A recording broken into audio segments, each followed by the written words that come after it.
ಹೆದರಬೇಕು ಅಂತ ಹೇಳಿದೆ. ಯಾವುದಕ್ಕೆ ಬಲ್ಲೆಯ? ನನಗೆ ಅರ್ಥವಾಗ್ತಾ ಇಲ್ಲ ಅಣ್ಣ. ಜನಪರಾದವನು ಅಪವಾದಕ್ಕೆ ಹೆದರಬೇಕು. ಯಾವ ರೀತಿಯ ಅಪವಾದವು ನಾಯಕತ್ವಕ್ಕೆ ಒದಗಿ ಬರಕೂಡದು. ನಾವು ತೆಗೆದುಕೊಳ್ಳುವ ಯಾವುದೇ ನಿರ್ಧಾರ ಮನೆಯ ಒಳಗಿನ ಕುಟುಂಬದವರ ಕ್ಲೇಶಕ್ಕೆ ಕಾರಣವಾದರೂ ಕುಟುಂಬಕ್ಕಿಂತ ರಾಷ್ಟ್ರ ಮುಖ್ಯ ಎನ್ನುವಂತಹ ನಿಲುವಿನಲ್ಲಿ ನಾವು ವ್ಯವಹರಿಸಲೇಬೇಕು. ಆ ನಿಟ್ಟಿನಲ್ಲಿ ಜನರ ಅಭಿಪ್ರಾಯಗಳಿಗೆ ಮನ್ನಣೆಯನ್ನು ಕೊಡಬೇಕು ಎನ್ನುವುದರಿಂದಲೇ ಜನರ ಅಪವಾದಕ್ಕೆ ಹೆದರಬೇಕು. ನಮ್ಮ ಅಪವಾದ ಅಡರಿಗೊಂದದ್ದು ಮತ್ತಾರಿಗೂ ಅಲ್ಲ. ಏನು ಮಾತಾಡ್ತಾ ಇದ್ದೀಯ? ನನ್ನರಾದಂತಹ ರಾಮಚಂದ್ರ ನನಗೆ ಅರ್ಥ ಆಗ್ತಾ ಇಲ್ಲ. ಸೀತಾಪಹಾರ ಆದ ಬಳಿಕ ರಾವಣನನ್ನು ಕೊಂದು ಅಯೋಧ್ಯೆಗೆ ಬಂದು ರಾಜಾರಾಮನಾಗಿದ್ದವು ನಾವು. ರಾವಣನ ಕತೆ ಅಲ್ಲಿಗೆ ಮುಗಿದಿದೆ ತಾನೆ ಅಂತ ನಾವು ತಿಳ್ಕೊಂಡಿದ್ದೆವು ತಮ್ಮ. ಮತ್ತೇನಾಯ್ತಣ್ಣ? ನಾವು ಅಂಚಿಕೊಂಡಿದ್ದು ರಾವಣನನ್ನು ನಾನು ಕೊಂದು ಬಂದಿದ್ದೇನೆ. ಆದರೆ ಅಯೋಧ್ಯೆ ಜನರ ಮನಸ್ಸಿನಲ್ಲಿ ಸೀತೆ ಇನ್ನು ರಾವಣ ಅಂಕ ಮನೆಯೊತ್ತೆಯಾಗಿಯೇ ಇದ್ದಾಳೆ. ಜನರ ಮನಸ್ಸಿನಲ್ಲಿ ರಾವಣ ಇನ್ನು ಜೀವಂತವಾಗಿದ್ದಾನೆ. ಎಲ್ಲಿದ್ದಾನಣ್ಣವ? ಇವತ್ತೊಬ್ಬರ ರಜಕನ ಬಾಯಿಯಲ್ಲಿ ರಾವಣನ ಕಡೆಯಲ್ಲಿದ್ದಂತಹ ಸೀತೆ ಎನ್ನುವಂತಹ ಮಾತು ಹೊರಬಂದಂತೆ. ಇವತ್ತು ಒಂದು ಅಗಸರ ಬಾಯಿಯಲ್ಲಿ ಬಂದಂತಹ ಮಾತು ನಾಳೆ ಅಯೋಧ್ಯೆಯನ್ನೇ ತುಂಬಬಹುದು. ಹೀಗೆಂದು ಜನರು ಬಂದು ಆಡಿದಾಗ ಕೇಳಿಸಿಕೊಂಡವನು ನಾನು. ಒಳ್ಳೆಯದು. ನಮ್ಮ ವಂಶದ ಮೂಲ ಪುರುಷರು ಹಾಕಿಕೊಟ್ಟಂತಹ ದಾರಿಯನ್ನು ಈ ಸಂದರ್ಭದಲ್ಲಿ ನೆನಪಿಸಿಕೊಳ್ಳಲೇಬೇಕು. ಬಿಡುವುದನ್ನು ಬಿಡಬೇಕಾದ ಸಮಯದಲ್ಲಿ ಬಿಡಲೇಬೇಕಾದಂತಹ ಅನಿವಾರ್ಯತೆ ನಮಗಿದೆ ತಮ್ಮ. ಅಣ್ಣ, ರಾವಣ ಜೀವಿಸುವಂತ ಅಯೋಧ್ಯೆಯಲ್ಲಿ ರಾಮನ ಆಡಳಿತ ಇರುವುದಿಲ್ಲ. ರಾಮನ ಆಡಳಿತ ಇರುವಂತ ಅಯೋಧ್ಯೆಯಲ್ಲಿ ರಾವಣ ಜೀವಿಸಕೂಡದು. ಈ ಹೊತ್ತಿಗೆ ಸೀತೆಯ ಮೂಲಕ ಆಗಿ ಅಂತ ಅಪವಾದ ಅಡರಿ ಬಂದಿದೆ ಅಂತಾದರೆ ತಮ್ಮ ತಮ್ಮ ಸೀತೆಯನ್ನು ಬಿಟ್ಟು ಬಿಡುವ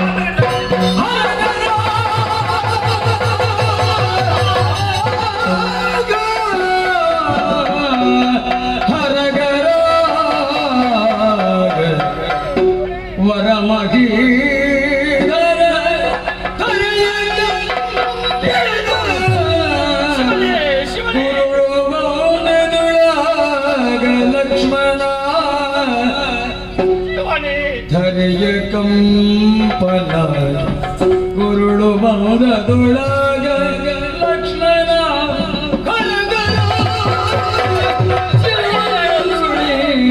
ಕೆಡೆದು ಮಳಿಸಿದನು ಮನದಿಗೆ. ಲೋಕಮಾತೆಯ ಚಾರು ಚರಿತ ಜನು ಜಗ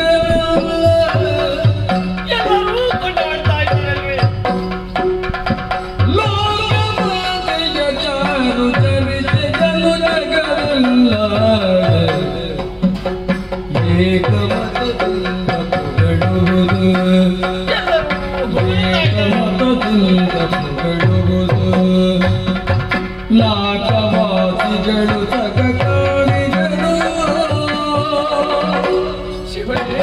ನಾಕವಾಸಿಗಳು ಸಗ ಕಾಣಿದರು. ಪಾವಜನನಾಗಿ ಮುಕ್ಕಿದ್ದು ಬಹುಗುರದ ಪಾವಜನನಾಗಿ ಮುಕ್ಕಿದ್ದು ಬಹುಗುದ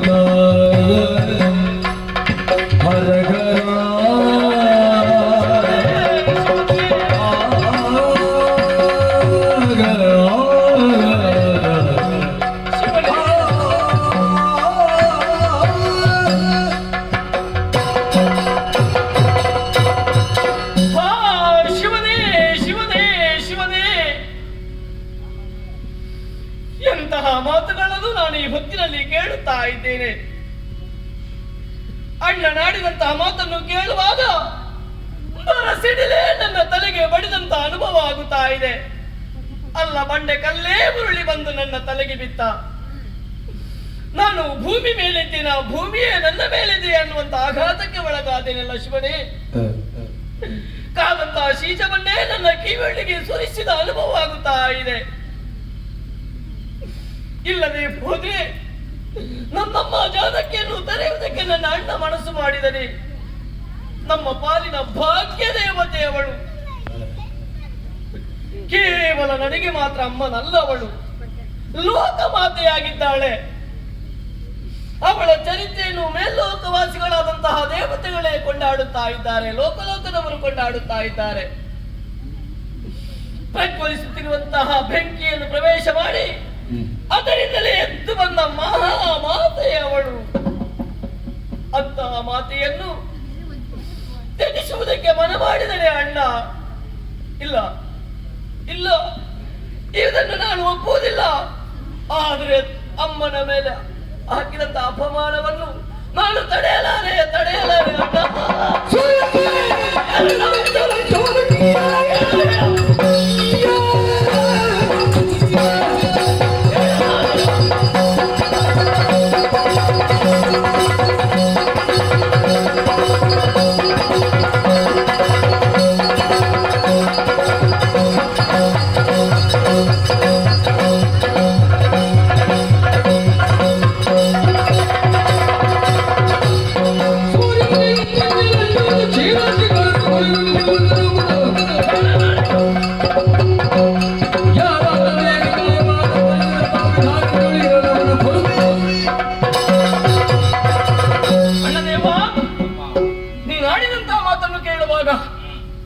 ರೋಷ ನೆತ್ತಿಗೆ ಇರುತ್ತಾ ಇದೆ ಅಣ್ಣ.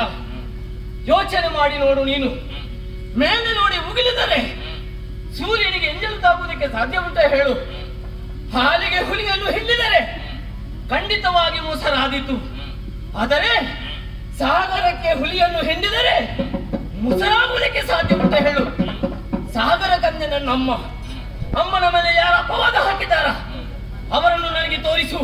ಕ್ಷಣ ಮಾತ್ರದಲ್ಲಿ ಹೋಗಿ ಕಳವಳಗೊಳ್ಳುವುದು ತರವೆಲ್ಲ ಇಳೆಯ ಬಗೆಗೆ ಕರೆಕರೆ ಎಂಬುದಿಲ್ಲ, ಇಳೆಯ ಬಗೆಗೆ ಕರೆಕರೆ ಎಂಬುದಿಲ್ಲ.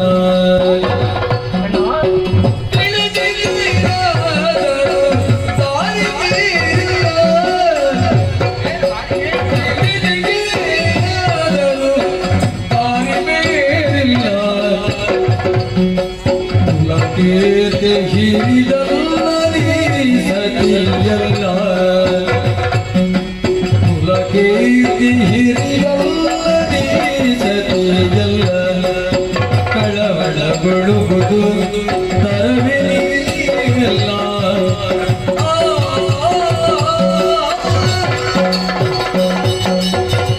ತಡೀರಿ, ನಿನ್ನಿಂದಾದಿಯಾಗಿ ಉಳಿದಿರುವರೂ ಕೂಡ ಇದೇ ಮಾತನ್ನು ಹೇಳುತ್ತಾ ಇದ್ದೀನಿ. ನಿಮ್ಮದ್ದಾದಂತಹ ಮಾತಿನಲ್ಲಿ ನನಗೆ ಕಂಡುದುದು ಅಣ್ಣನ ಮೇಲಿನ ಪ್ರೀತಿಯ ಹೊರತು ಮತ್ತೇನೂ ಅಲ್ಲ. ನನಗಿನ್ನೂ ಚೆನ್ನಾಗಿ ನೆನಪಿದೆ ಲಕ್ಷ್ಮಣ. ಯಾವುದಲ್ಲ? ಕೈಯಲ್ಲಿರುವಂತಹ ಖಡ್ಗವನ್ನು ಝಳಪಿಸುತ್ತಾ ಕೊಡವಿ ಕೈಕೆಗೆ ಮಾರಿ ಹೋಯಿತೆ ಎಂದು ಅಬ್ಬರಿಸಿದ ಲಕ್ಷ್ಮಣನನ್ನು ಕಂಡವನು ನಾನು. ಅದು ತನಕ ನಮಗೆ ಅನ್ಯೋನ್ಯತೆ ಇತ್ತು ಎನ್ನುವುದನ್ನು ಪ್ರಪಂಚ ಕಂಡಿತ್ತು. ಆದರೆ ಅಣ್ಣನ ಮೇಲಿರುವಂತಹ ನಿನ್ನ ಪ್ರೀತಿಯ ತುತ್ತ ತುದಿ ಏನುಂಟು ಅಲ್ಲಿ ಪ್ರಕಟಗೊಂಡದ್ದನ್ನು ಅಣ್ಣ ನೋಡು ರಾಜ್ಯ ತನ್ನದಾಯಿತೆಂಬ ಗರ್ವದಿಂದ ಈ ಮಾತನ್ನಾಡಿದವನು ನೀನೇ ಭರತನ ಪ್ರಕರಣದಲ್ಲಿ. ಹೌದಣ್ಣ. ಆಗಲೂ ನಿನ್ನನ್ನು ಸಮಾಧಾನ ಪಡಿಸಿದ್ದೆ. ಅಂದರೆ ಕೋಪದ ಕೈಯಲ್ಲಿ ಯಾವ ಕಾಲಕ್ಕೂ ಬುದ್ಧಿಯನ್ನು ಕೊಡಲು ತಮ್ಮ. ಮತ್ತೆ ಸಮಾಧಾನವನ್ನು ತಾಳಿ ಕಳವಳಗೊಂಡದೆ. ಸೀತೆಯೇನು, ಅವಳ ಪಾರಿಶುದ್ಧತೆ ಎಂತಹದ್ದು, ಅವಳ ಚಾರಿತ್ರ್ಯ ಏನು ಎನ್ನುವುದನ್ನು ನಾ ಚೆನ್ನಾಗಿ ಬಲ್ಲವನೇ ತಮ್ಮ. ಹೌದೇ? ಇಳೆಯಾತ್ಮಜೆಗೆ ಕರಿಕಲೆ ಎಂಬುದಿಲ್ಲ. ನೀ ನೋಡು, ಅವಳು ಗರ್ಭಿಣಿ ಇದ್ದಾಳೆ. ಸರಿ, ಅವಳ ಪವಿತ್ರತೆಯನ್ನು ನಾನು ಒಪ್ಪದೇ ಇದ್ರೆ ಅವಳು ಗರ್ಭಿಣಿಯಾಗುವುದಾದರೂ ಹೇಗೆ ಹೇಳಿ? ಅತ್ಯಂತ ಪರಿಶುದ್ಧಳವಳು ಎನ್ನುವುದು ಸ್ಪಷ್ಟವೇ ಎನ್ನುವುದು. ನೀನಾಡಿದಂತಹ ಮಾತು ಸತ್ಯವೇ. ವೇದ ಪುರುಷನೆನಿಸಿದಂತಹ ಬ್ರಹ್ಮದೇವನೇ ಬಂದಾಡಿದ ಮಾತು ಪುಣ್ಯಾತ್ಮಳಿದ್ದಾಳೆ ಆಕೆ ಎನ್ನುವ ಹಾಗೆ ಅಗ್ನಿ ಪರೀಕ್ಷೆಯ ಸಂದರ್ಭದಲ್ಲಿ ಸಾಧಾರಣವಾದದ್ದೆಲ್ಲವನ್ನು ಕೂಡ ಭಸ್ಮೀಗೊಳಿಸುವಂತಹ ಅಗ್ನಿದೇವನೇ ತನ್ನ ಜಂಗೆಯಲ್ಲಿರಿಸಿ ಸೀತಾಮಾತೆಯನ್ನು ಒಪ್ಪಿಸಿದವನಿದ್ದಾನೆ ಎನ್ನುವಂತ ನಿನ್ನ ಮಾತನ್ನು ಅರ್ಥೈಸಿಕೊಳ್ಳುತ್ತೇನೆ. ಸರಿ ಅಣ್ಣ. ಆದರೆ ಓ, ಸೀತಾರಾಮರ ದಾಂಪತ್ಯ ಅಂದರೆ ಏನು ಅಂತ ತಿಳಿದುಕೊಂಡಿದೆ. ಆ, ಹೇಗೆ ಭಾಸ್ಕರನನ್ನು ಪ್ರಭೆ ಬಿಟ್ಟಿರುವುದಿಲ್ಲವೋ ಅದೇ ರೀತಿ ಆ, ಸೀತಾರಾಮರ ದಾಂಪತ್ಯ. ಸರಿ ಅಣ್ಣ. ಪ್ರಭೆ ಎಷ್ಟು ದೂರವಿದ್ದರೂ ಕೂಡ ಅದು ಸೂರ್ಯನಂತೆ ತಾನೆ. ಹೌದು.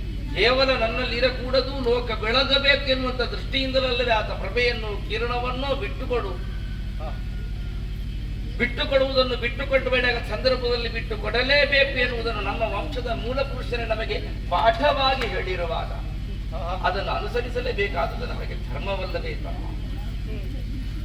ಬಿಟ್ಟು ಕೊಡಲೇಬೇಕು. ಯೋಚನೆ ಮಾಡು. ಯಾವುದಣ್ಣ? ಈ ಹೊತ್ತಿಗೆ ಸೀತೆಯನ್ನು ಬಿಟ್ಟು ಬಿಡುತ್ತೇನೆ ಎನ್ನುವಂತ ನನ್ನ ನಿರ್ಧಾರ ಪ್ರಕಟವಾದಾಗ ಆ, ಬ್ರಹ್ಮದೇವ ಬಂದು ಪ್ರತ್ಯಕ್ಷನಾಗಿ ಆ, ಇಲ್ಲ ರಾಮ, ನಿನ್ನ ನಿರ್ಧಾರ ಸರಿಯಿಲ್ಲ ಅಂತ ಹೇಳಲಿಲ್ಲ. ಆ, ಅಗ್ನಿದೇವನೇ ಬಂದು ಹೇಳಲಿಲ್ಲ. ಆ, ವಸಿಷ್ಠರು ಮರು ಮಾತಾಡುವುದಿಲ್ಲ. ಅಂದರೆ ಏನರ್ಥ? ಏನಣ್ಣ? ರಾಮನ ನಿರ್ಧಾರವು ಸರಿ ಉಂಟು ಎನ್ನುವುದು ಇದರ ಅರ್ಥ. ಆ, ನಮ್ಮ ವಂಶ ಕೀರ್ತಿಗಿಂತ ದೊಡ್ಡದಲ್ಲ ತಮ್ಮ ಸತಿ ಎನ್ನುವವಳು. ಆ, ಕಾಡಿನಲ್ಲಿ ಹೇಗಿರ್ತಾಳೋ, ಆ, ಯಾವ ರೀತಿ ಉತ್ತರಿಸ್ತಾಳೋ ಆ, ಎನ್ನುವಂತ ಆತಂಕ ನಿಮ್ಮ ಹೃದಯದಲ್ಲಿ ಪಡಿಮೂಡಿದ್ದನ್ನು ನಾನು ಅರ್ಥೈಸಿಕೊಂಡೆ. ಹೌದಣ್ಣ. ಹೆದರಬೇಡಿ. ಆ, ತಾನೇ ಅಂತದ್ದೊಂದನ್ನು ಬಯಕೆಯನ್ನು ಆಕೆ ಹೊರಹಾಕಿದವಳಿದ್ದಾಳೆ. ಆ, ನನಗೆ ವನವಾಸ ಬೇಕು, ಆ, ಆಶ್ರಮವಾಸ ಬೇಕು, ಆ, ಅಲ್ಲಿಯ ಕಂದಮೂಲಗಳನ್ನು ಸ್ವೀಕರಿಸಬೇಕು, ಆ, ಸತ್ಕಲಾ ಕಲಾಕ್ಷೇಪಗಳು ಕಾಲಕ್ಷೇಪವನ್ನು ಮಾಡಬೇಕು, ಸತ್ಕಥಾ ಕಾಲಕ್ಷೇಪವನ್ನು ಮಾಡಬೇಕು.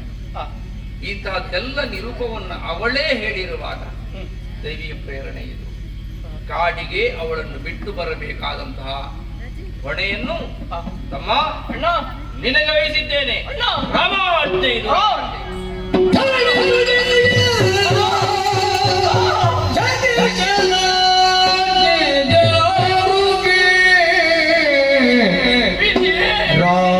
ರಾಘವನೆತ್ತು ನಡೆಯಲು ಹೋಗಿಯೇ ಬಿಟ್ಟನಲ್ಲ.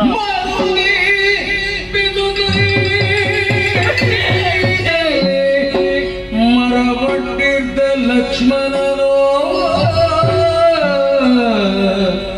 ಶಿವನೇ, ಧರಣಿ ಜಯ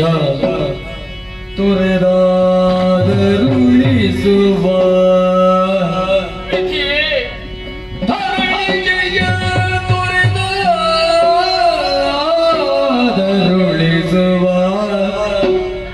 ತರಣಿ ಕುಲದಿ ಕೀರ್ತಿ ಸೌಧ ಕಂಪದ ಕಾಯಕವು ತನಗಾಯ ಕಟ ನನಗೆ ಬದುಕಿದ್ದಲ್ವೇ ಶಿವನೇ? ತರಣಿ ಕುಲದಿ ಕೀರ್ತಿ ಸೌಧ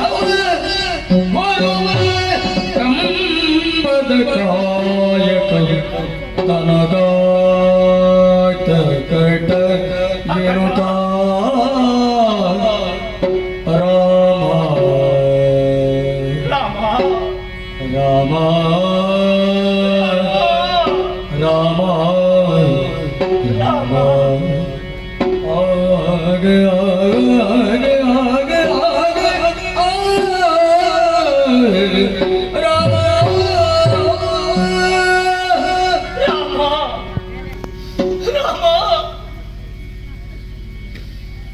ಲಕ್ಷ್ಮಣ, ಇದು ನಿನಗೆ ಆಜ್ಞೆ, ನಿನಗೆ ರಾಜಾಜ್ಞೆ ಅನ್ನುವ ಹಾಗೆ ಹೇಳಿ ನೇರವಾಗಿ ಅಣ್ಣ ನನ್ನನ್ನು ಬಿಟ್ಟು ಹೋಗಿಯೇ ಬಿಟ್ಟನಲ್ಲ. ಮರು ಮಾತನಾಡಿಲ್ಲ, ನನಗೆ ಮಾತಾಡುವುದಕ್ಕೆ ಅವಕಾಶ ಕೊಡಲಿಲ್ಲ. ಒಮ್ಮೆನೆ ಆಜ್ಞೆ ಮಾಡಿ ಹೋಗಿಬಿಟ್ಟನಲ್ಲ. ಶಿವನೇ, ನಾನೆಂತ ದುರ್ಭಾಗ್ಯವಂತನಾಗಿದ್ದೇನೆ. ಇಲ್ಲದೆ ಹೋದ್ರೆ ಸೀತಾಮಾತೆ ಅಯೋಧ್ಯೆಗೆ ಬಂದ ಮೇಲೆ ನಮ್ಮ ಅಯೋಧ್ಯೆ ದೇಗುಲಕ್ಕೆ ಸಮಾನವಾಗಿದೆ, ದೇಗುಲಕ್ಕೆ ಸಮಾನವಾಗಿದೆ. ದೇವತೆಗಳ ಹಾಗೆ ಪರಿಶುದ್ಧವಾದಂತಹ ಮನಸ್ಸು ಹೊಂದಿದವಳು ನನ್ನಮ್ಮ. ಅವಳನ್ನು ಕಾಡಿಗೆ ಬಿಡುವುದಕ್ಕೆ ಮನಸ್ಸು ಮಾಡಿದರೆ ಅಣ್ಣ. ಶಿವನೇ, ರವಿವಂಶದಲ್ಲಿ ಅದೆಷ್ಟೋ ಮಂದಿಗಳು ಹುಟ್ಟಿ ಬೆಳಗಿದ್ದಾರೆ. ಅವರು ಸಂಪಾದಿಸಿದಂತ ಕೀರ್ತಿ ಎಂಬ ಗೋಪುರಕ್ಕೆ ಭದ್ರವಾಗಿ ಇರಬೇಕಾದ್ರೆ ಕಂಬಗಳೇ ಬೇಕು, ಕಂಬಗಳೇ ಬೇಕು. ಆ ಭಾರವನ್ನು ಹೊರುವಂತಹ ಕಂಬದ ಕಂಬವಾದ್ರೂ ಕೂಡ ಎಷ್ಟು ಭಾರವನ್ನು ಹೊತ್ತರೂ ಕೂಡ ಅದನ್ನು ಮತ್ತೊಬ್ಬರಲ್ಲಿ ಹೇಳುವುದಕ್ಕೆ ಆಗುವುದಿಲ್ಲ. ಆದರೆ ನನಗೂ ಹಾಗೆ ಆಯ್ತಲ್ವೇ ಶಿವನೇ? ಎಷ್ಟು ಬಾರ ಹೊತ್ತರೂ ಕೂಡ ಇನ್ನೊಬ್ಬರಲ್ಲಿ ಹೇಳುವ ಹಾಗೆ ನನಗಿಲ್ಲದೆ ಹೋಯ್ತಲ್ಲ. ಹೇಗೆ ನಾನು ಬಿಟ್ಟು ಬರಲಿ? ಅಣ್ಣನ ಆಡಿದ ಮಾತು ನಮಗೆ ಮುಖ್ಯ. ಅಣ್ಣನ ಮಾತನ್ನು ಈಡೇರಿಸಬೇಕಾದ್ದು ನಮ್ಮ ಕರ್ತವ್ಯ. ನಮಗೆ ಶ್ರೀರಾಮನ ಆದರ್ಶ. ಅದಕ್ಕೆ ಬೇಕಾಗಿ ತಡ ಮಾಡುವುದಲ್ಲ, ತಡ ಮಾಡುವುದಲ್ಲ. ಹೋಗ್ಬೇ ಶಿವನೇ, ವಿಧಿಯೇ ವಿಧಿಯೇ ವಿಧಿಯೇ.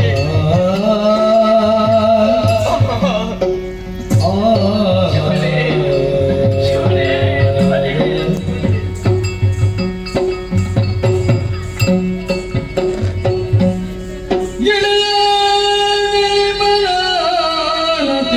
ನಡೆಸಲು ಕಳವಳಿಸಿ ನಡೆದೋದು ಜಾನಗಿ ನಾವಿನುದ ಪ್ರಿಯಾಲ ಜಲ್ಲಿಗೆ ಪುಣ್ಯ ಸನ್ನಿಧಿಗೆ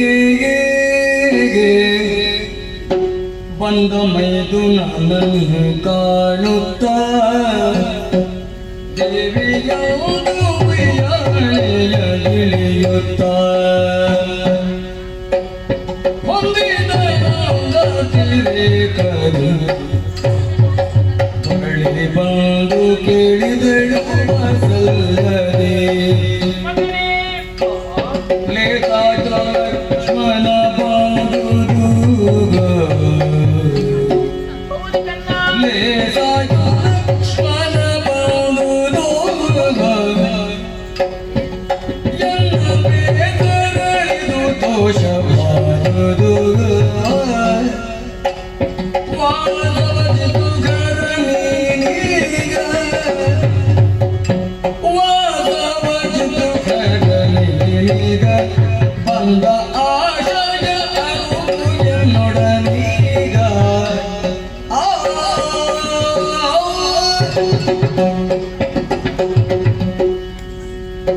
ಮಗನೇ ಲಕ್ಷ್ಮಣ. ಅಮ್ಮ, ಕಂದ ತಾಯಿ. ಬಂದೆಯಾ ಮಗನೇ? ಹೌದಮ್ಮ. ಬಂದು ದೂರ ನಿಂತಿರುವೆ ಅಲ್ಲ? ಆ, ಯಾಕೆ ಮಗನೇ ದೂರ ನಿಂತಿರುವೆ? ಆ, ಕಂದ ಓ ಹೀಗೆ ಬಾ, ಹೀಗೆ ಬಾ ಮಗನೇ. ಕಂದ ಓ ಲತಾ ಮಂಟಪದಲ್ಲಿ ಕುಳಿತಿರುವಂತ ಸಮಯ ಆ, ಒಂದು ರೀತಿಯಂತ ಸಂತೋಷವೋ ಬೇಸರವೋ ಆ, ಗೊತ್ತಿಲ್ಲ. ಆ, ಆದರೆ ಆ, ನಿನ್ನ ಮುಖವನ್ನು ಕಂಡಾಗ ಆ, ಅತಿಯಾದ ಆನಂದವನ್ನು ಅನುಭವಿಸುತ್ತಾ ಇದ್ದೆ. ಸರಿಯಮ್ಮ. ಮಗನೇ ಓ, ನನ್ನವರ ಜೊತೆಯಲ್ಲಿ ಸರಸ ಸಲ್ಲಾಪದಲ್ಲಿ ತೊಡಗಿದ್ದವಳು ನಾನು. ಆ, ನಾನು ಎಚ್ಚರವಾದಂತ ಸಮಯದಲ್ಲಿ ನನ್ನ ಸ್ವಾಮಿಯರು ನಮ್ಮ ಬಳಿ ಇರಲಿಲ್ಲ. ಆ, ಒಂದು ವಿಧಾನದಲ್ಲಿ ಬೇಸರವಾಯಿತು. ಕಂದ ಓ, ಯಾಕೆ ಮಗ ಏನಮ್ಮ? ನಿನ್ನ ಮುಖದಲ್ಲಿ ಸಂತೋಷ ಇಲ್ಲ. ಆ, ಆ ವಿಚಾರ ಬಿಟ್ಟು ಬಿಡೋಣ. ಮತ್ತೇನಮ್ಮ? ನೀನು ಬಂದಿರುವ ಉದ್ದೇಶವನ್ನಾದರೂ ತಿಳಿಸುವೆ ಮಗನೇ. ಅಮ್ಮ, ಕೇಳುವಿರ ತಾಯಿ?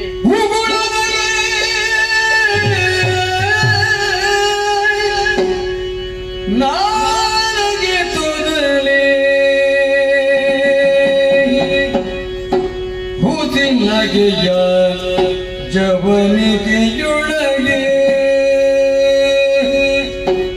ದುಗುಡ ಬಹುಗೇದ ಸೀತೆಯ ಪದಯುಗಳ ನೋಡುತ್ತಿಂದ ಅಮ್ಮ, ಚಿತ್ತ ಬಿಸಿಲೆ ದೇವಿ ಇದ್ದನ ಜಯದ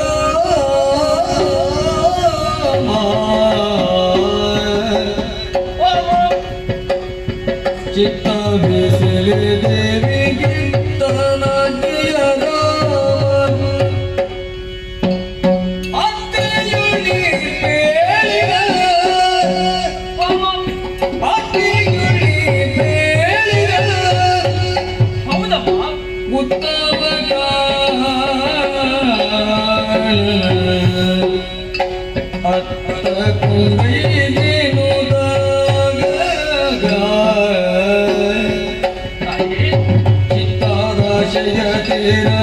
ಉತ್ತಮ ಕಾರಣದ ಕೊಂಡೊಯ್ದೆನ್ನುತ್ತ ನನಗೆ ಹೇಳಿದ ನಮ್ಮ ಪುಣ್ಯಾಶ್ರಮದಯ ಗನುವಾಗುತ್ತೇವೆ ಪುಣ್ಯಾಶ್ರಮದ ಯಾತ್ರೆಗೆ ಅನುವಾಗುತ್ತೇವೆ ಹೌದಮ್ಮ ನೀನಿನ್ನೂ ಸಂತಸದಿಂದಲೇ ನೀನಿನ್ನೂ ಸಂತಸದಿಂದಲೇ ಸ್ವರ್ಣವರುತಗತೋನಿಗೆ ನೋಡಿ ಅಲ್ಲಿ ಸ್ವರ್ಣವರುತಗತೋನಿಗೆ ಮೆಲ್ಲಡಿಯನ್ನು ನೀರಿಸಲಲು ಮೆಲ್ಲಡಿಯನ್ನು ನೀರಿಸಲಲು ಅಮ್ಮ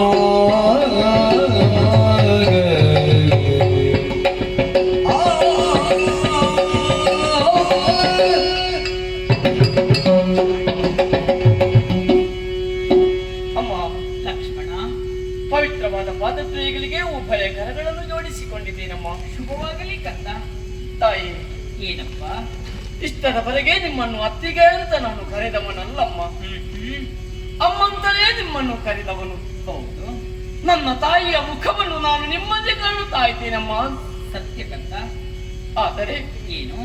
ಈ ಹೊತ್ತಿನಲ್ಲಿ ನಿಮ್ಮ ಹತ್ತಿರಕ್ಕೆ ಬರ್ಬೇಕಾದ್ರೆ ನಾನಾಗಿ ಬಂದದ್ದಲ್ಲಮ್ಮ. ಮತ್ತೆ ಅಣ್ಣನಾದಂತಹ ಶ್ರೀರಾಮಚಂದ್ರಮ್ಮ ಹೇಳಿ ನನ್ನನ್ನು ಈ ಕಡೆಗೆ ಕಲಿಸಿಕೊಟ್ಟಿದ್ದಾನೆ. ಅಂದರೆ ಅಮ್ಮ, ಏನಪ್ಪ? ವಿಷಯ ಬೇರೇನಲ್ಲಮ್ಮ. ಯಾವುದು? ಕೆಲವು ದಿವಸಗಳ ಹಿಂದೆ ಅಣ್ಣನಲ್ಲಿ ನಿಮ್ಮ ಆಶೆಯನ್ನು ವಿತರಿಸಿದ್ದೀರಂತೆ. ಹೌದು. ಕಾನನಕ್ಕೆ ಹೋಗಬೇಕು, ಋಷಿಗಳನ್ನು ಕಾಣಬೇಕು, ಆ, ಋಷಿ ಪತ್ನಿಯರಿಂದ ಆಶೀರ್ವಾದವನ್ನು ಪಡೆಯಬೇಕು, ಯಾಗವನ್ನು ನೋಡಬೇಕು, ಆ, ಯಾಗದ ಧೂಮವನ್ನು ಕಣ್ತುಂಬ ಕಾಣಬೇಕು, ಮುನಿಗಳು ಪಠಿಸುವಂತಹ ಮಂತ್ರಗಳನ್ನು ಕಿವಿಯಾದ ಕೇಳಬೇಕು ಆ, ಅನ್ನುವ ಹಾಗೆ ಬಯಕೆರೆ ಹೇಳಿಕೊಂಡಿದ್ದೆ. ಅಮ್ಮ, ನಿಮ್ಮ ಆಶೆ ಈಡೇರುವಂತಹ ಸಮಯ ಒದಗಿ ಬಂತಮ್ಮ. ಅಂದರೆ ಅಣ್ಣನಾದಂತಹ ಶ್ರೀರಾಮಚಂದ್ರಮ್ಮ ನನಗೆ ಹೇಳಿದ್ದಾನೆ, ಏನೆಂದು? ಆ ಋಷಿಮನಿಗಲ್ಲಿ ಇದ್ದ ಜಾಗಕ್ಕೆ ಕರೆದುಕೊಂಡು ಹೋಗುವುದಕ್ಕೆ ಬೇಕಾಗಿ ಅದು ಅಲ್ಲಿ ನೋಡಿ ಚಿನ್ನದ ರಥವನ್ನು ತಂದು ನಿಲ್ಲಿಸಿದ್ದೇನೆ. ಹೌದು, ತುಂಬಿದ ಗರ್ಭಿಣಿ ನೀವಮ್ಮ. ನಿಜ. ನಿಮಗೆ ಕಷ್ಟವಾದೀತು. ಅದಕ್ಕೆ ಬೇಕಾಗಿ ಆ. ಹೆಜ್ಜೆಯ ಮೇಲೆ ಹೆಜ್ಜೆಯನ್ನಿಡುತ್ತಾ ಮೆಲ್ಲ ರಥವನ್ನು ಏರಿ ಅಮ್ಮ ನೀನಾಡುತ್ತಿರುವ ಮಾತು ತಿಟವೇ ನಾಯ ವಚನ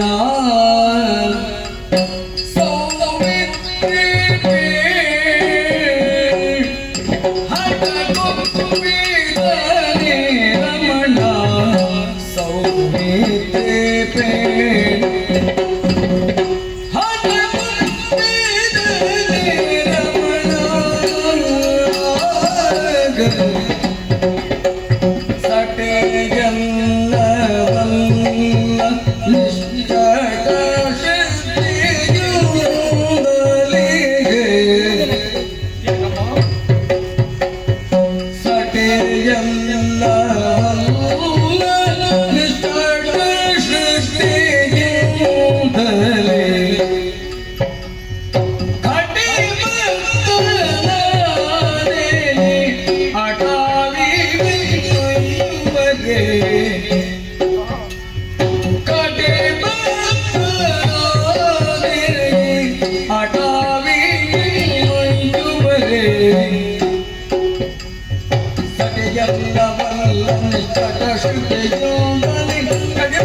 ವಚನ ಸೌಮಿತ್ರಿ ಸೌಮಿತ್ರಿ ಹೇಳಿ ಮಗಳೇ. ರಮಣ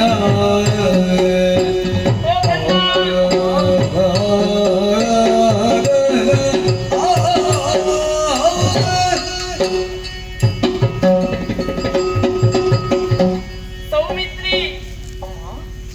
ನೀನಾಡುತ್ತಿರುವ ಮಾತು ನಿಜವೇ? ಹೌದಮ್ಮ. ನಂಬುವುದಕ್ಕೆ ಆಗುತ್ತಾ ಇಲ್ಲ. ಆ, ಯಾಕೆ ಗೊತ್ತೇ? ಯಾಕಮ್ಮ? ನನ್ನ ಮನದ ಬಯಕೆಯನ್ನು ನಾನು ನಿನ್ನೆ ರಾತ್ರಿಯಷ್ಟೇ ನನ್ನ ಸ್ವಾಮಿಯರಲ್ಲಿ ಹೇಳಿಕೊಂಡಿದ್ದೆ. ಆ, ಆದರೆ ಆ, ಇಷ್ಟು ಬೇಗನೆ ನನ್ನ ಆಸೆಯನ್ನು ನೆರವೇರಿಸಿದ್ದಾರೆ ಎಂಬುದಾಗಿ ಆ, ನಾನು ಯೋಚಿಸಿರ್ಲಿಲ್ಲ ಮಗನೇ, ನಾನು ಯೋಚಿಸಿರ್ಲಿಲ್ಲ. ಹೌದೇ? ಈ ಕಾಲದಲ್ಲಿ ಆ, ನಿನ್ನ ಅಗ್ರಜನ ಆಜ್ಞೆಯನ್ನು ಪಾಲಿಸುವುದಕ್ಕೆ ಬೇಕಾಗಿ ನನ್ನ ಬಳಿಗೆ ಬಂದೆಯ ಮಗನೇ. ಸತ್ಯಮ್ಮ. ನೀನಾಡುತ್ತಿರುವ ಮಾತು ನಿಜ ಮಗನೇ. ಸರಿಯಮ್ಮ. ಕಂದ, ಓ, ನೀನು ಸದಾ ನಿನ್ನ ಅಗ್ರಜನ ಸೇವೆಯನ್ನು ಮಾಡುತ್ತಾ ಆ, ಅವರ ನೆರಳಾಗಿ ಬದುಕಿದವನು ಮಗನೇ. ಅವರ ಸೇವೆ ಬಿಟ್ರೆ ಬೇರೆ ಏನುಂಟಮ್ಮ ನನಗೆ? ಅವರ ಆಜ್ಞೆಯನ್ನು ಶಿರದಲ್ಲಿ ಹೊತ್ತು ನಡೆಯುತ್ತಿರುವವನು ನೀನು ಕಂದ. ಸತ್ಯಮ್ಮ. ನೀನು ಕಟಿಬದ್ಧನಾಗಿದ್ದೀಯ ಮಗನೇ. ಆ, ಸರ್ವ ಸಿದ್ಧತೆಯನ್ನು ಮಾಡಿಕೊಂಡು ಬಂದಿದ್ದೀಯ ಹೌದಮ್ಮ. ಕಂದ. ಓ, ಹೋಗುವುದಕ್ಕಿಂತ ಮೊದಲಾಗಿ ಆ, ನಿನ್ನಲ್ಲಿ 2 ಪ್ರಶ್ನೆಯನ್ನು ಕೇಳಲೇ ಕಂದ. ಏನಮ್ಮ ಅದು?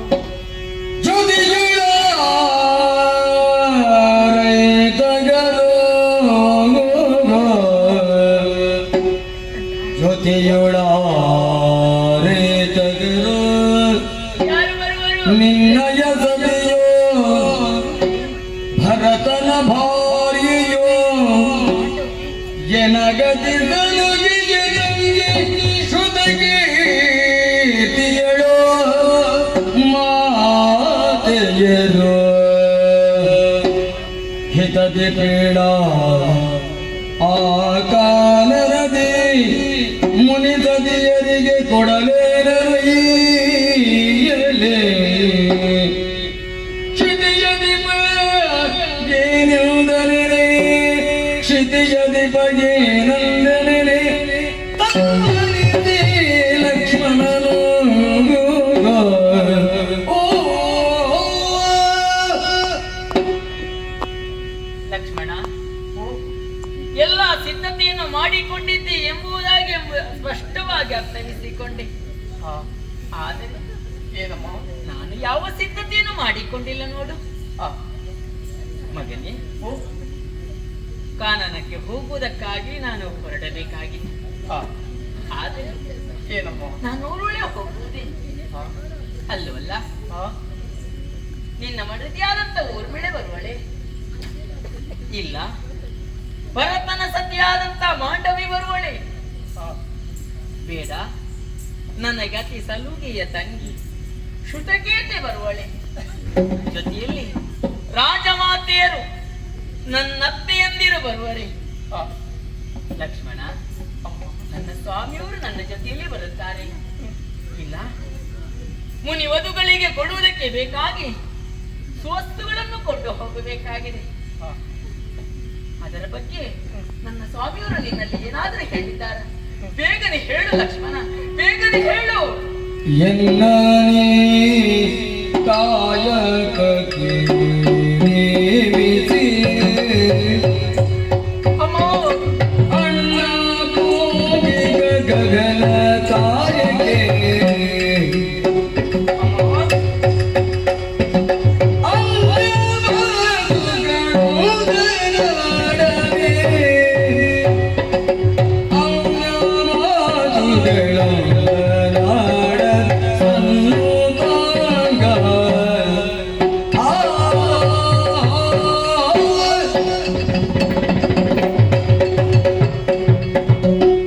ಅಮ್ಮ, ಕಂದ, ನೀವೇನು ನಿಮ್ಮ ಮನಸ್ಸೇನೆಂಬುದು ಸ್ಪಷ್ಟವಾಗಿ ನಾನು ಅರ್ಥ ಮಾಡಿಕೊಂಡಿದ್ದೇನಮ್ಮ.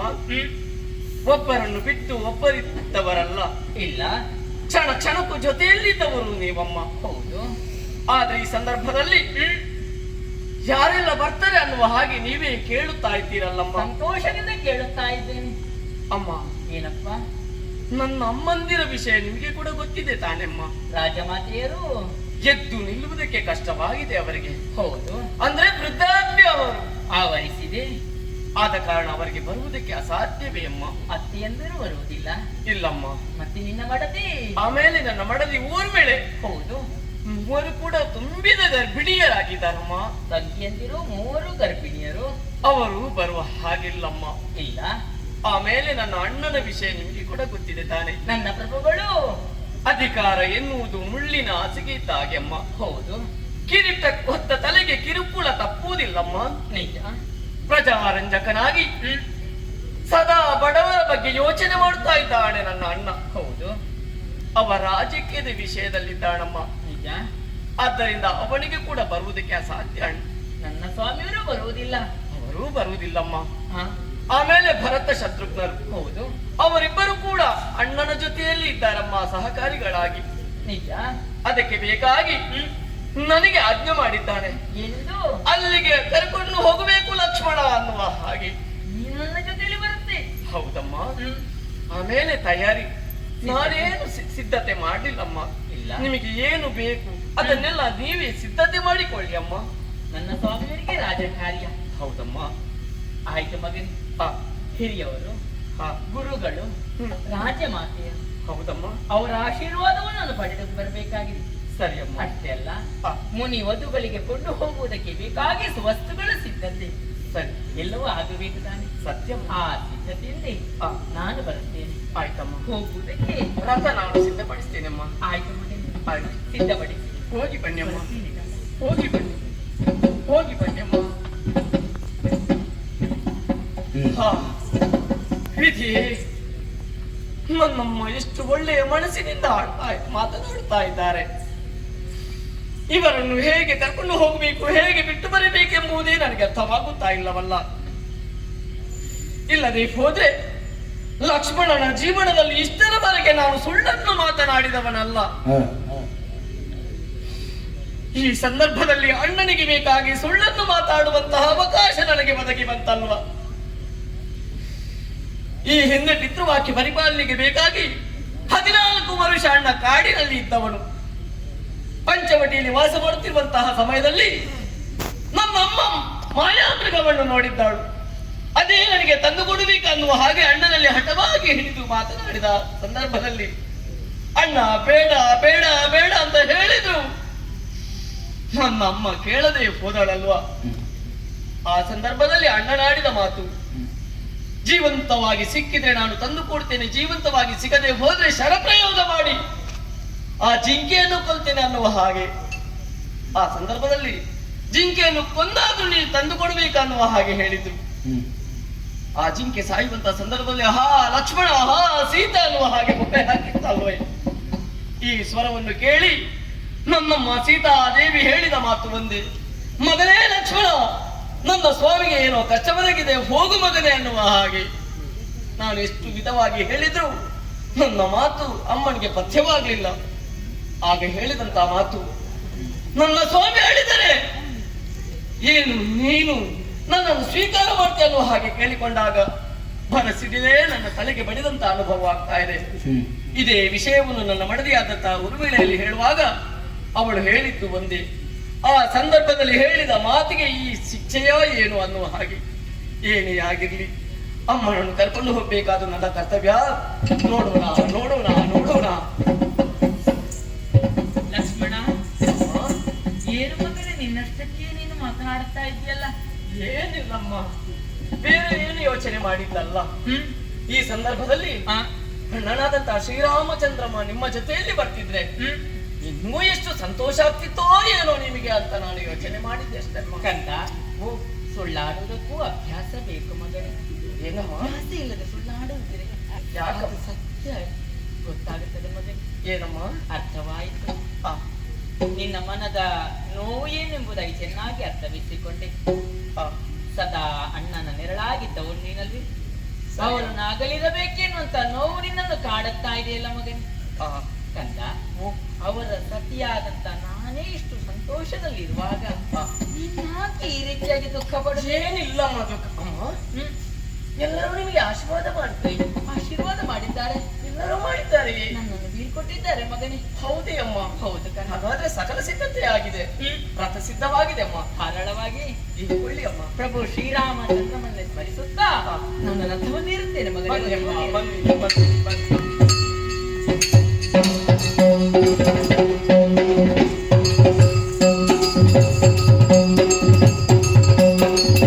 ಹೋಗಲಿ ಹೋಗಲಿ ಹೋಗಲಿ. ಒಂದು ಮುಂದೆ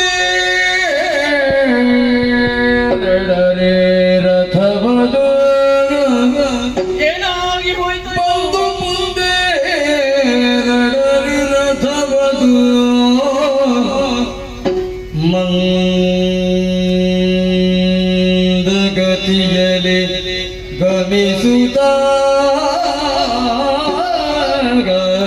ಯಾಕೆ ಈರ ಮಂದಗತಿಯಲಿ ಗಮಿಸುತ್ತಾಗ ವಸುಂಧರ ಆತ್ಮಜಿಗೆ ಉಜ್ಜಿಗೆ ಮೇಲ್ಪತಿರ ಭಾರದಲ್ಲಿ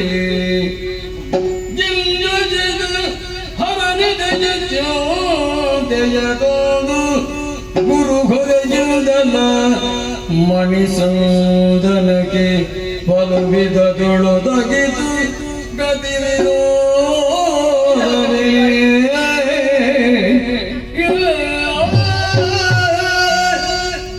ಆಶ್ಚರ್ಯ ಪರಮಾಶ್ಚರ್ಯವಾಗುತ್ತಾ ಇದೆ. ವೇಗವಾಗಿ ಹೋಗುತ್ತಿರುವಂತಹ ರಥ ಒಮ್ಮಿಂದೊಮ್ಮೆಲೆ ನಿಧಾನಗತಿಯಿಂದ ಹೋಗುವುದಕ್ಕೆ ಪ್ರಾರಂಭ ಮಾಡಿದೆಯಲ್ಲ, ಯಾಕೆ ಹೀಗೆ? ಏನಾಯ್ತು? ಓಹೋ, ಬಹುಶಃ ಹೀಗಿರಬೇಕು. ನಾವು ಏರಿದಂತ ರಥ ಚಿನ್ನದ ರಥ, ತುಂಬಾ ಭಾರವಾಗಿದೆ. ಅದರಲ್ಲೂ ನನ್ನಮ್ಮ ಜಾನಕಿ ದೇವಿ ತುಂಬಿದ ಗರ್ಭಿಣಿಯಾಗಿದ್ದಾಳೆ. ಎಳೆಯ ಶಿಶುವನ್ನು ಗರ್ಭದಲ್ಲಿ ಧರಿಸಿಕೊಂಡಿದ್ದಾಳೆ. ಆದುದರಿಂದಲೇ ರಥಕ್ಕೆ ಕಟ್ಟಿದಂತ ಕುದುರೆಗಳಿಗೆ ಎಳೆದುಕೊಂಡು ಹೋಗುವುದಕ್ಕೆ ಕಷ್ಟವಾಗ್ತದೋ ಏನು. ಅಲ್ಲ, ನನ್ನಮ್ಮ ಭೂಜಾತೆ, ಭೂಮಿ ತಾಯಿಯ ಮಗಳು. ಆ ಭೂಮಿ ತಾಯಿಯು ಕೋಪಗೊಂಡು, ಲಕ್ಷ್ಮಣ, ನನ್ನ ಮಗಳನ್ನು ಎಲ್ಲಿಗೆ ಕರ್ಕೊಂಡು ಹೋಗ್ತಿ, ಕರ್ಕೊಂಡು ಹೋಗದಿರು ಅನ್ನುವ ಹಾಗೆ ಭೂಮಿಯೇ ರಥದ ಚಕ್ರಗಳನ್ನು ಕಚ್ಚಿ ಹಿಡಿಯುತ್ತೋ ಏನು. ನಾನು ಮೇಲೆ ನೋಡಿದ್ದೇನೆಂದಾದ್ರೆ, ನಾವು ಕುಳಿತಂತ ರಥದಲ್ಲಿರುವ ಮೇಲೆ ರಥದಲ್ಲಿ ಹಾರುವಂತ ಪತಾಕಿ ಕೈ ಬೀಸಿ ಹೇಳುತ್ತಾ ಇದ್ದಾರೆ, ಲಕ್ಷ್ಮಣ, ಸೀತೆಯನ್ನು ತೆಗೆದುಕೊಂಡು ಹೋಗಬೇಡ ಹೋಗಬೇಡ ಅನ್ನುವ ಹಾಗೆ. ಇಲ್ಲದೆ ಹೋದ್ರೆ ಯಾಕಪ್ಪ ಈ ರೀತಿ ಆಗುತ್ತಾ ಇದೆ? ಈ ಹಿಂದೆ ದುಷ್ಟನಾದಂತಹ ಇಂದ್ರಜಿತನ್ನು ಕೊಂದುವ ಸಂದರ್ಭದಲ್ಲಿ ನನ್ನ ರಥ ಅತಿ ವೇಗದಿಂದ ಹೋಗ್ತಾ ಇತ್ತು. ಆದರೆ ಈ ಸಂದರ್ಭದಲ್ಲಿ ನಿಧಾನಗತಿಯಿಂದ ಹೋಗ್ತಾ ಇದೆ. ಏನೇ ಆಗ್ಲಿ, ಹೋಗ್ಲಿ ಹೋಗ್ಲಿ ರಥ. ಲಕ್ಷ್ಮಣ, ಅಮ್ಮ, ಯಾಕೆ ಮಗನೇ ರಥ ನಿಧಾನಗತಿಯಿಂದ ಚಲಿಸುತ್ತಾ ಇದೆ? ಇಲ್ಲಮ್ಮ, ರಥ ಹೋಗ್ತಾ ಇದೆ ತಾನೆ. ಹೋಗ್ಲಿ ಅಮ್ಮ, ಹೋಗ್ಲಿ ಹೋಗ್ಲಿ ಹೋಗ್ಲಿ.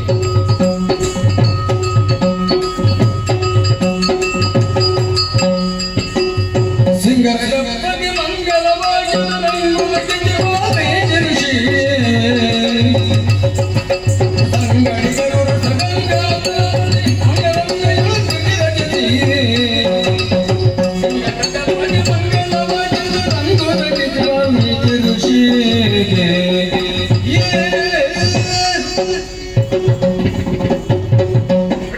ಕಾವ್ಯಕ್ಕೆ ಯಜ್ಞ ಸಂಕಲ್ಪ ಮಾಡಿದ್ದೇನೆ.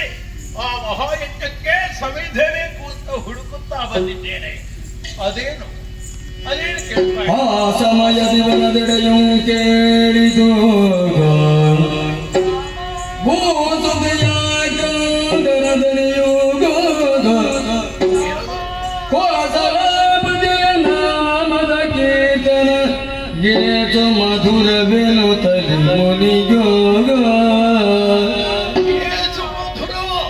ಶುಭ ಸಗುಣವೆಂದವರು ವನದಲ್ಲೆಡೆ ಅರಸೆ ವನದಲ್ಲೆಡೆ ಅರಸೆ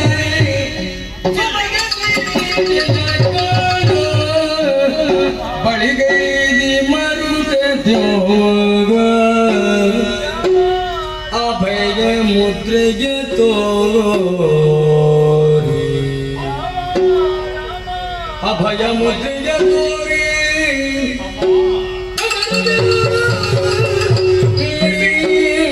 ನುಡಿದಿದ್ದನು ವಿನಯದಿಂದ ಯಾರ ನೀನು ಯಾರ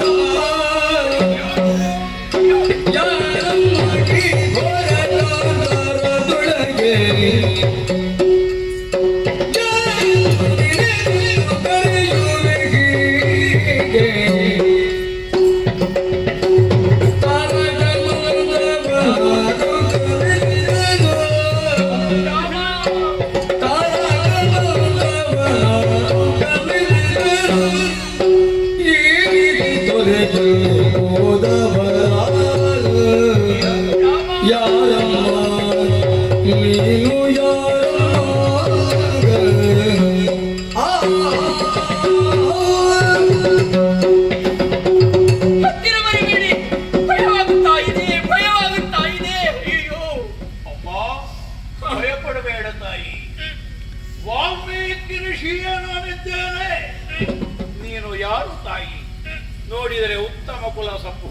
ನನಗೆ ಕಾಣ್ತಾ ಇದ್ದಿ. ಹಾಗೆಂದು ತುಂಬು ಗರ್ಭಿಣಿ ನಿಜ. ನಿನ್ನ ನಾಲಿಗೆಯಿಂದ ಹೊರ ಬರುವ ಸುಮಧುರವಾದ ರಾಮನಾಮವನ್ನು ಕೇಳಿ ಓಡೋಡಿ ಬಂದು ನೋಡಿದರೆ ತುಂಬು ಗರ್ಭಿಣಿಗೆ ಇಂಥ ದಾರುಣ ಸ್ಥಿತಿ ತಾಯಿ. ರಾಮ, ನಿಮ್ಮನ್ನು ಈ ವನಾಂತರಕ್ಕೆ ತಂದು ಬಿಟ್ಟು ಹೋದ ನಿಷ್ಕರ್ಮಿಗಳಾದರೂ ಯಾರು? ನೀವು ಯಾರು? ನಿರ್ಭೀತಿಯಿಂದ ಹೇಳಿ ತಾಯಿ, ನಿರ್ಭೀತಿ. ವಾಲ್ಮೀಕಿಗಳೇ, ಮುನಿಯ ಮಾತನು ನಂಬಿ ಜಾನಕಿಗೆ ಮುನಿಯ ಮಾತನು ನಂಬಿ ಜಾನಕಿ ಮನತಿನ ಗಣಿತ ಶೋಕ ಮಮೋಕ್ತಿಕ ಮಣಿಗಳೋ ಪೋಣಿಸುತ್ತ ಮನದಿನ ಗಣಿತ ಶೋಕ ಮೋಕ್ತಿಕ ಮಣಿಗಳೋ ಪೋಣಿಸುತ್ತ ಹೊತ್ತಿದ ವಿಷಾದ ಗಾರವನು ಮುನಿಯ ಪಾದಕ್ಕೆ ತುಳಿದು ದರ್ಶಿಸಿ ಮುನಿಯ ಪಾದಕ್ಕೆ ತುಳಿಸು ತಚ್ಚಿಸಿ ಜನಪದ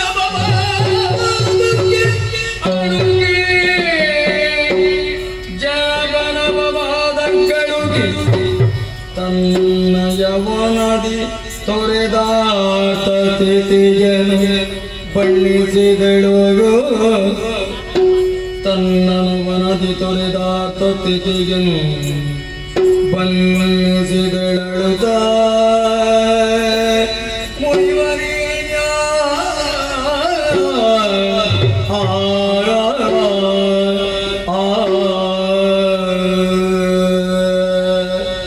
ವಾಲ್ಮೀಕಿಗಳೇ, ಹೌದಮ್ಮ, ಬ್ರಹ್ಮರ್ಷಿ ವಾಲ್ಮೀಕಿಗಳೇ, ನಾನೇ ಓರ್ಬೇಕಿ.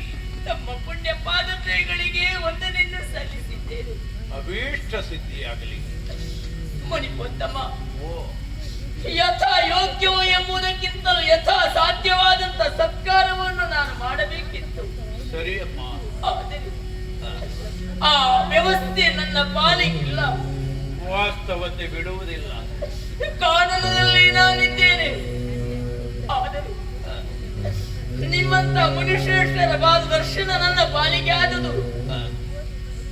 ನನ್ನ ಪುಣ್ಯವೇ ಸರಿ ತಂದೆ, ನನ್ನ ಪುಣ್ಯವೇ ಸರಿ. ನನ್ನದು ಯೋಗ ತಾಯಿ. ಆದರೆ ಒಂದು ವೇಳೆ ನಾನು ನಿಮ್ಮನ್ನು ಸತ್ಕರಿಸಿ ಹೋದೆನಾದರೆ ನಮ್ಮ ವಂಶಕ್ಕೆ ಅಪಕೀರ್ತಿ ಹಾಗಿರಬೇಡಿ. ಏನು ಮಾಡಲಿ, ಏನು ಮಾಡಲಿ? ಸರಿ ಸರಿ, ಸಿರಿಯುವ ಕಣ್ಣೀರ ಧಾರೆಯನ್ನೇ ಮಾಲೆಯ ಪಾದಿಲಿ ಮೂಡಿಸಿ ಅದನ್ನೇ ನಿಮ್ಮ ಪಾಲಿಗೆ ವಿಷಾದದ ಹಾಲವಾಗಿ ತೊಡಿಸಿದ್ದೇನೆ ತಂದೆ, ವಿಷಾದ ಹಾಲವಾಗಿ. ಆದೀತಮ್ಮ, ದಯವಿಟ್ಟು ಅಳಬೇಡಿ. ಇದ್ದುದರಲ್ಲೇ ತೃಪ್ತಿ ಪಡೆಯುವವನ. ತಂದೆ, ನಾನು ಯಾರು ಎಂಬುದಾಗಿ ತಾವು ಕೇಳುತ್ತಾ ಇದ್ದೀರಿ. ಸತ್ಯ. ಹೇಳುವುದಕ್ಕೆ ನಾಲಿಗೆ ತಡವರಿಸಿದ ತಂದೆ, ನಾಲಿಗೆ ತಡವರಿಸಿದ.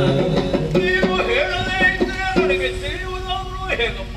ತಂದೆ, ಪಿತೃವಾಕ್ಯ ಪರಿಪಾಲನೆಗೆ ಬೇಕಾಗಿ ಪ್ರಭು ಶ್ರೀರಾಮಚಂದ್ರ ತನ್ನ ಸತಿ ಮತ್ತು ತಮ್ಮನ ಜೊತೆಯಲ್ಲಿ ಕಾನನಕ್ಕೆ ಪ್ರವೇಶ ಮಾಡಿದರಂತೆ.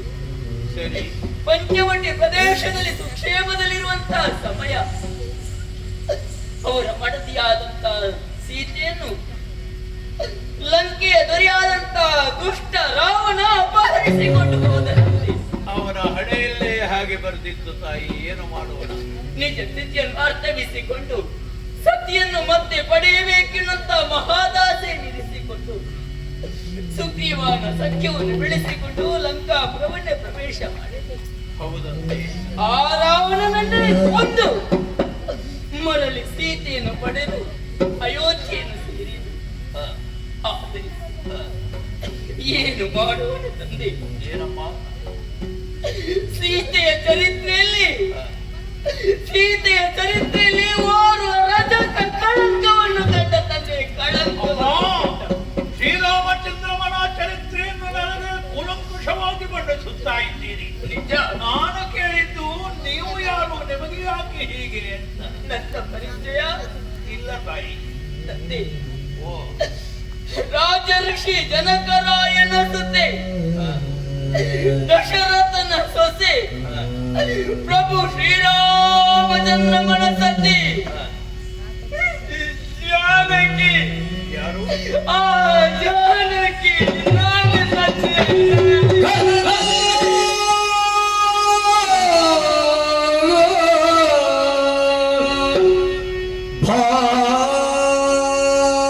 ಭಾವದ ಭ್ರಮೆಯೋಗ ಕಲ್ಪನೆಯನು ಬಾಲಾದಿಕ್ಯದ ವಿಲಾಸವೋಗ ವಿಲಾಸವೇ? ಮೂಡಿದ ಕಡಿಪಳವೋಗ ವಿಜಯ ಮನದ ಹಂಚಿಕೆಯ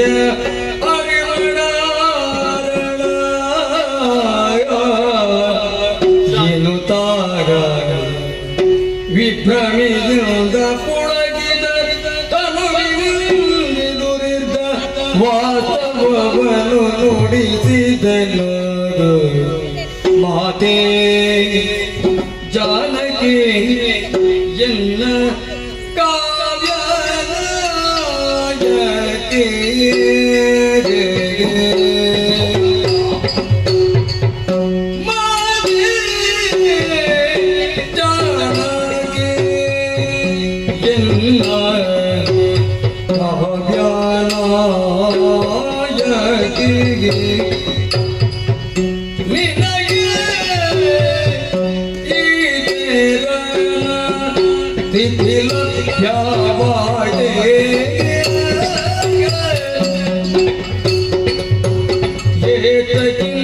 ತಗಿದನು ಧರ್ಮಜ್ಞನಾದ ರಘುನಾಥ ತಗಿದನು ಧರ್ಮಜ್ಞನಾದ ರಘುನಾಥ ಎಂದೆ ನಗರಿಯದಾಟೆ ಎಂದೆ ನಗೆ ಅರಿಯದಾಟೆ ಅಮ್ಮ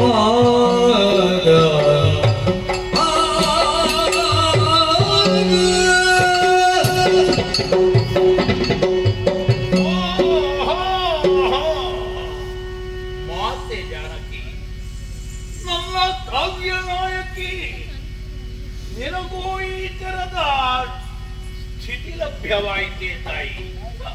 ಕನಸು ಭಾವದ ಭ್ರಮೆಯೋ, ವಿಧಿ ಬರೆದ ಹಂಚಿಕೆಯೋ, ಅಥವಾ ಮನುಕುಲದ ಮಹಾವೃಕ್ಷದಲ್ಲಿ ಮೂಡಿದ ಕಹಿ ಫಲವೋ ಎನ್ನುವ ಸ್ಥಿತಿಗೆ ನಾನು ತಲುಪಿದಾಗ ಬಡಸುದಾರಿ ಯಾಕೆ ಅಂತ ವಾಸ್ತವವನ್ನೇ ಪ್ರಶ್ನಿಸ್ತಾ ಇದ್ದೇನಮ್ಮ. ನಿನಗೂ ಇಂಥ ದುರ್ಗತಿ ಬಂತಲ್ಲ.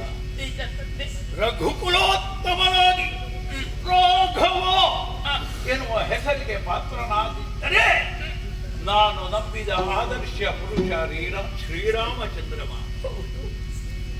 ಆತನ ಯೋಗ್ಯತೆಯಿಂದಲೇ ಪ್ರಪಂಚದಲ್ಲಿ ನಡವಳಿಕೆಯ ಮೂಲಕ ನನ್ನ ಕಾವ್ಯಕ್ಕೂ ನಾಯಕ ಅಂತ ನಾನು ಚಿತ್ರಿಸಿದ್ದೇನಮ್ಮ. ಅಂಥ ರಘುರಾಮ ಧರ್ಮಜ್ಞ ಅಂತ ನಾನು ಕೇಳಿದ್ದಕ್ಕೂ ಇಲ್ಲಿ ನಡೆದ ಘಟನೆಯನ್ನು ಮೆಲುಕು ಹಾಕಿದರೆ ಆ ರಾಮನಿಗೂ ಇಂಥ ನಿಷ್ಠುರತ್ವ ಯಾಕೆ ಬಂತು ತಾಯಿ? ಯಾಕೆ ಹೀಗೆ ಮಾಡಿ? ರಮಣ ಪ್ರೀತಿ ತಪ್ಪಿದುದಿಲ್ಲ, ಸೀತೆಯೊಂದಳು ರಮಣ ಪ್ರೀತಿ ತಪ್ಪಿದುದಿಲ್ಲ.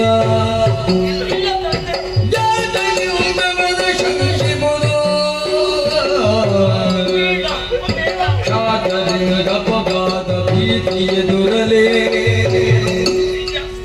ಖ್ಯಾತಲಿಂಗಪವಾದ ಭೀತಿಯೆದುರಲಿ ಸತಿಯ ಏತರದ ಗಣನೆಯೆನುತ ಸತಿಯ ಏತರದ ಗಣನೆಯೆನುತ